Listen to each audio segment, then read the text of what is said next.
Have you gotten your ticket for Little by Little Homeschool Conference yet? I sure hope that you have. We would love to see you there. This conference is happening on Saturday, November 2nd of this year, 2024. The conference begins at 10 a.m. Doors will open at 9 o'clock a.m. The amazing and just wonderful, gracious, and encouraging, but also challenging in a really great way. September McCarthy and Abby Halberstadt will be there to speak, and I will be speaking as well. But if you have not gotten your ticket and you want to come, it is in Syracuse, New York, and we would love to have you. Maybe grab a couple friends and have a girls' weekend. But you can get tickets at littlebylittlehomeschool.com/conference, and the link is also in the show notes. But today we're going to talk about planning. Some of my most popular episodes have to do with planning or overall getting things done. Today, we're going to take a different spin, and we are specifically going to just focus on the planning and what does that look like when it comes to planning and getting your homeschool curriculum done. Just know you can always shift and change. And today's episode is going to confirm that what you're doing is the right thing for your family to be doing right now, or it's going to give you permission to make the changes that you need. Welcome to Little by Little Homeschool Podcast, where you'll learn tips and strategies that will empower you to home educate your children. I'm Leigh Nguyen, a homeschool mom of over 12 years, which includes 2 graduates. When I started homeschooling, I was pretty much on my own and was desperate for encouragement and help. My mission is to be a source of encouragement and help to you. Whether you are just beginning your homeschool journey or you're deep into the homeschool lifestyle, Little by Little Homeschool wants to help you stay the course, because all the time you are investing into your children is completely worth it. If you're ready to take your homeschool to new levels, keep listening. Lots of information starts coming at the homeschool mom when it comes to planning in the summer, and it can feel overwhelming. And right now that you're in the homeschool year, you're maybe thinking and comparing and Googling and looking up all kinds of information, and you think that you have to plan or there's going to be absolute failure for your homeschool. Well, yes and no. It doesn't have to be written in stone, all of your plans. And I'm going to tell you today what I recommend actually writing your plans in.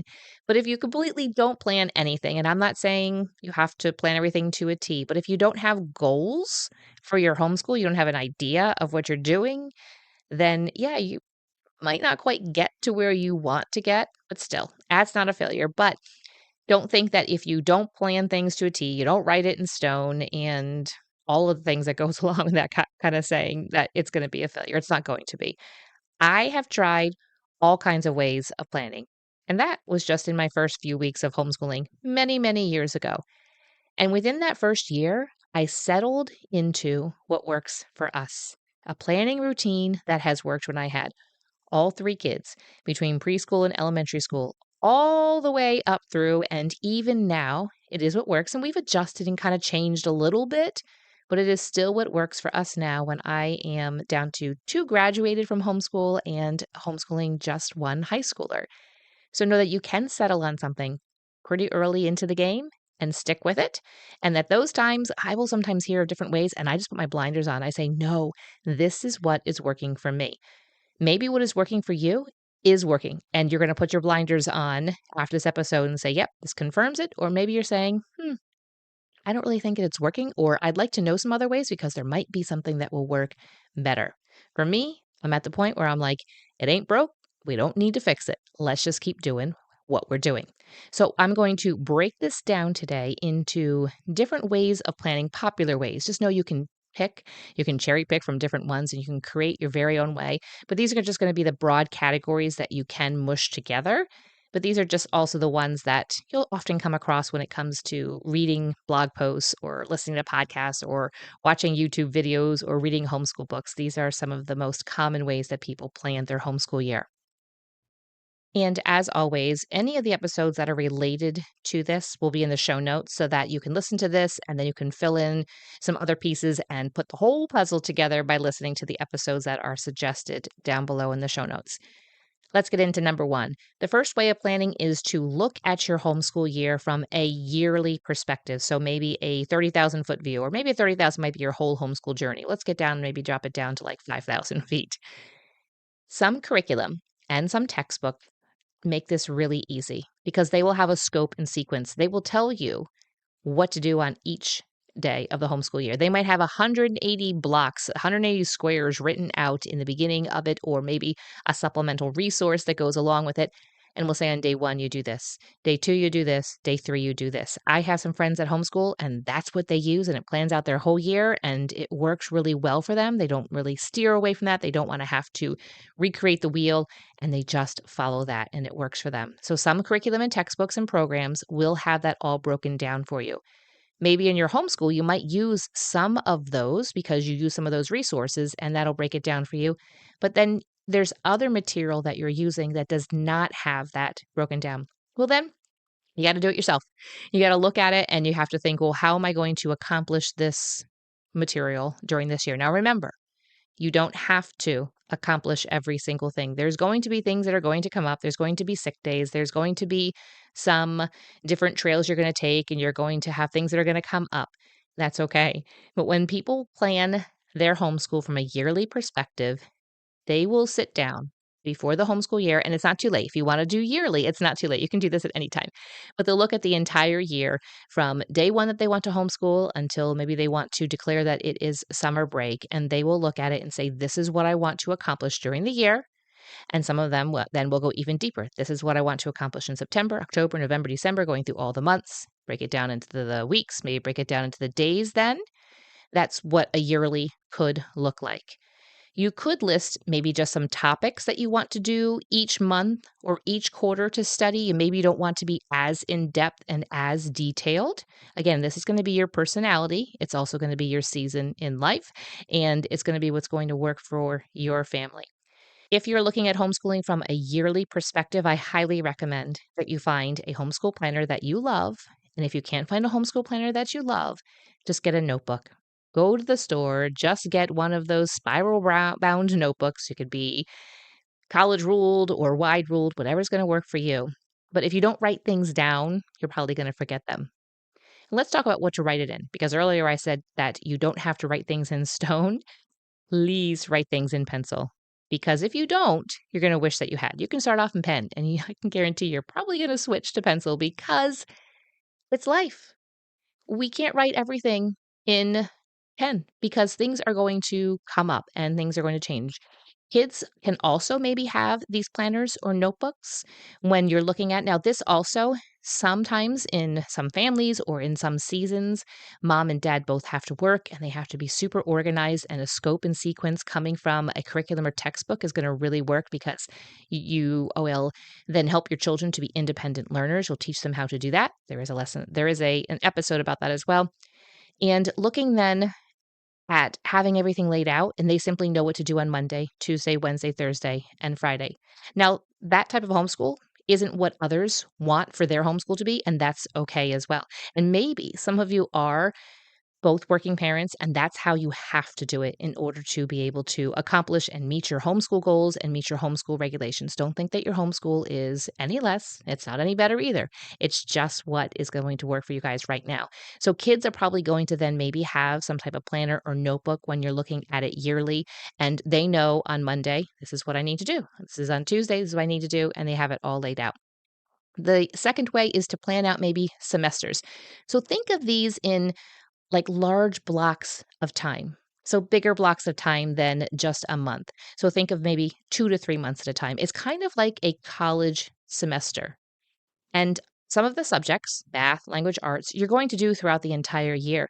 Maybe you plan things out for a semester and you say, we are going to really hit history hard during semester 1 and 2. And then we're going to take that time that we were doing history and we're going to do science for semesters 3 and 4. That way, you aren't trying to do every single subject every single day. And there's other ways of working things around too, but looking at it in semesters and saying, this is going to be our focus, these couple of topics. And so those would be more of the content subjects that you would do for the semesters, such as science and history and geography. And you just say, we want to take a focus on just this for this semester. Maybe it's just a one semester. Maybe it's art, maybe it's music, and you just want to do one semester, or you want to do 2 semesters or 3. It's up to you. But looking at your year and planning in semesters, just sitting down and saying, okay, what do we want to do from September, October, and November? And just planning that out. The next way of planning is to look at it monthly. Now, for the monthly and the semesters, you still have your overall goals. You're still going to have your yearly goals for your homeschool. And again, those goals don't just have to be academic. They could also be maybe character building or habits or whatever it is that you want to teach your kids. Those can be in there as well. Remember, homeschool is an entire lifestyle. It's not just the book work.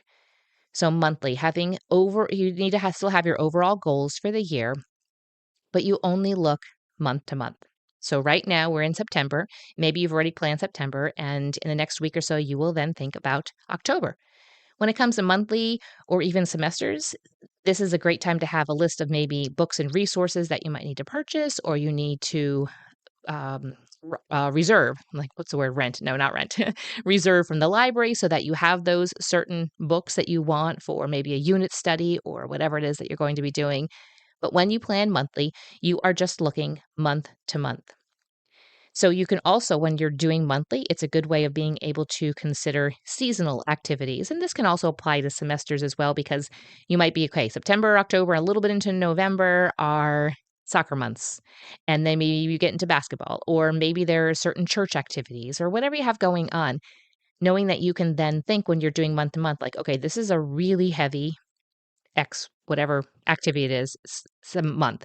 And so a lot of things are going to be worked around this. You can also consider the weather when it comes to monthly. Like, okay, well, fall, we'd like to try to get outside as much as we can, because maybe in the winter, you're like, okay, we're going to consider the winter and we're snowed in and it's dangerously cold. So we're going to focus in during those months on maybe really getting into our subjects a lot more and being super consistent so that when the spring comes, we can get outside a little bit more. So when it comes to the monthly, you are breaking your material down to 4-week sections. Number 4 is planning out weekly. So you will still consider your yearly goals. However, when you're planning weekly, you're most likely considering those goals on a week to week basis. And so you're going to then look at the week and say, what is going on just this week? Now, you can also consider the next week. You might say, well, this week is a pretty quiet week. We don't have a lot of places to get to, but the following week is pretty crazy. So you can use that in consideration of planning the coming week, saying, okay, we're going to be home a lot, so we want to cover a lot of these subjects, knowing that the following week we have a lot of activities or sports, or you're going to travel. And so you're saying we're not going to get as much done then. But just looking at that week and saying, oh, little Johnny has a dentist appointment on Wednesday at 10 a.m. Well, okay, how's this all going to work? And working your week around that. Maybe homeschool doesn't happen at all, because by the time you get everybody packed up and you get little Johnny to his dentist appointment and you get back home, it's been the whole entire morning. And you're like, that's going to be a wash. We're not going to focus on doing any math lessons, none of that stuff that day. But looking at it just that week, what's going on and what's going to work, and filling in and doing the different blocks of how that's going to work. And so you only plan out what you want to accomplish that week. And then you break that week down into days. And the weekly one is the easiest one when it comes to adjustments, especially when somebody's up in the middle of the night not feeling well. You can most easily adjust those days. The 5th way of planning is something that I had not heard of until maybe a couple of years ago, and that is called reverse planning. Now, this can be a little controversial. Some people don't like the idea.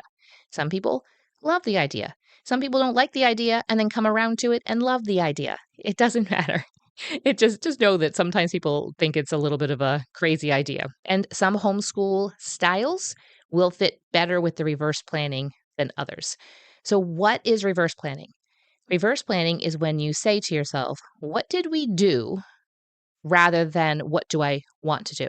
So looking at the day, and it might mean looking at every single day and writing down what you actually did and accomplished that day. Because we all know if we get to be a homeschool mom by the end of the week, we have forgotten what we did earlier that week. Maybe you have a really great memory and you'll remember on Friday everything that you did Monday, Tuesday, Wednesday, and Thursday, including Friday. But if you're worried you're going to forget, then maybe just have that planner laid out and you can write down what you have done. So this way of planning, the reverse planning, it can be very open. You can say, well, we're just going to see what happens and we'll just fly with the wind and just whatever happens, happens. And I'll write down at the end of the day what we did.